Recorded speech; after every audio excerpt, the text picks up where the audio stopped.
दिन नोबिता अपने कमरे में बैठा हुआ था और अचानक डोरेमोन ने आकर उसे एक चमत्कारी आइडिया दिया। डोरेमोन ने बताया कि वह चांद पर जाने का प्लान बना रहा है। यह सुनकर नोबिता चौंक गया। क्या, चांद पर? नोबिता ने पूछा। डोरेमोन हंसते हुए बोला, हाँ, और इस बार हम सिर्फ देखेंगे नहीं बल्कि चांद पर एक पूरी खोज करेंगे। नोबिता बहुत उत्साहित हो गया, लेकिन साथ ही वह थोड़ा डर भी रहा था। क्या हमें सच में चांद पर जाना चाहिए? क्या वहाँ कुछ खतरनाक हो सकता है? नोबिता ने पूछा। डोरेमोन ने उसकी चिंता को शांत करते हुए कहा, चिंता मत करो, मेरे पास हर खतरे से निपटने के लिए कुछ न कुछ गैजेट्स हैं। और फिर डोरेमोन ने अपनी जेब से एक नई गैजेट निकाली, स्पेस एक्सप्लोरर 5000, एक अत्याधुनिक अंतरिक्ष यान जो पूरी तरह से स्वचालित था और चांद की सतह से लेकर उसके अंदर तक हर जगह यात्रा करने में सक्षम था। डोरेमोन और नोबिता चांद की यात्रा के लिए यान में सवार हो गए। यान की साइलेंट इंजन आवाज के साथ यह आकाश में उड़ने लगा। डोरेमोन ने यान के पैनल को कंट्रोल करते हुए कहा, हम चांद के पास पहुंचने में केवल कुछ मिनटों में होंगे। यान ने पृथ्वी की गुरुत्वाकर्षण को पार किया और अंतरिक्ष के अंधेरे में प्रवेश किया।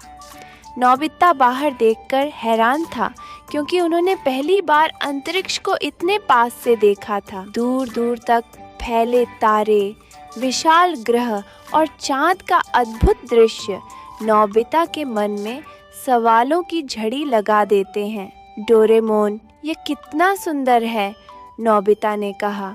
डोरेमोन मुस्कुराते हुए बोला, यह सब कुछ बहुत छोटा है, असली रोमांच तो अब शुरू होने वाला है।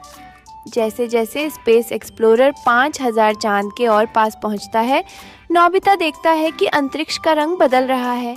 चांद के पास आते ही अचानक यान की स्क्रीन पर एक अलर्ट आता है। एक उल्कापिंड का झुंड उनकी दिशा में आ रहा था। डोरेमोन ने तुरंत यान के पैनल पर कुछ बटन दबाए और यान ने अपनी गति बढ़ाई, जिससे उल्कापिंड उनके पास से गुजरते हुए चांद की ओर चले गए। नोबिता घबराया हुआ था, लेकिन डोरेमोन का आत्मविश्वास उसे शांत कर देता है। क्या तुमने कभी सोचा था कि चांद पर इतना रोमांच होगा? डोरेमोन ने मजाक करते हुए कहा। नोबिता हंसते हुए बोला, मैंने तो बस सोचा था कि हम वहां जाकर फोटो खींचेंगे। चांद की सतह पर लैंड करने के बाद यान ने चांद की धूल से भरी भूमि को हल्के से छुआ। दोनों बाहर निकलते हैं। चांद की सतह पर पहली बार कदम रखते हुए नोबिता को यह एहसास होता है कि यहाँ गुरुत्वाकर्षण बहुत कम है, जिससे वह ज्यादा ऊंचाई तक कूद सकता है। डोरेमोन ने उसे बताया, यहाँ का गुरुत्वाकर्षण केवल एक 6 है पृथ्वी के मुकाबले। वे दोनों चांद की सतह पर घूमने लगते हैं। अचानक नोबिता को कुछ अजीब दिखाई देता है। कुछ अजीब निशान चांद के एक अंधेरे कोने में पड़े हुए थे। यह निशान कहीं न कहीं उन्हें एक गुफा की ओर ले जाते हैं। डोरेमोन ने तुरंत अपना गैजेट स्कैनर निकाला और गुफा के अंदर की जांच की। अंदर एक प्राचीन एलियन टेक्नोलॉजी का अवशेष था, एक चमकदार क्यूब जो जैसे ही डोरेमोन के पास पहुंचा चमकने लगा। डोरेमोन ने क्यूब को ध्यान से देखा और एक बटन दबाया।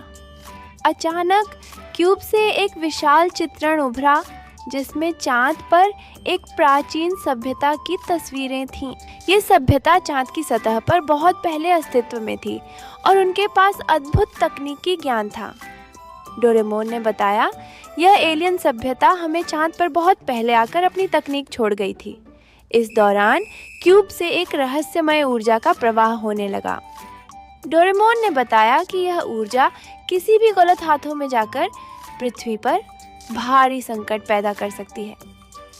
तुरंत ही डोरेमोन ने क्यूब को सुरक्षित रूप से यान में स्थानांतरित किया और यात्रा की दिशा बदलते हुए चांद से बाहर निकलने का निर्णय लिया। जब वे चांद से पृथ्वी की ओर लौट रहे थे, नोबिता की आंखों में सवाल था। क्या यह सब सच में हो सकता था? उसने पूछा। डोरेमोन हंसते हुए बोला, जो तुमने देखा वह सब सच था, लेकिन यह सिर्फ शुरुआत है। अंतरिक्ष में और भी अनगिनत रहस्य हैं जिन्हें हमें एक दिन जानना होगा। फिर स्पेस एक्सप्लोरर 5000 ने पृथ्वी की कक्षा में प्रवेश किया। और नोबिता और डोरेमोन सुरक्षित रूप से घर लौट आए।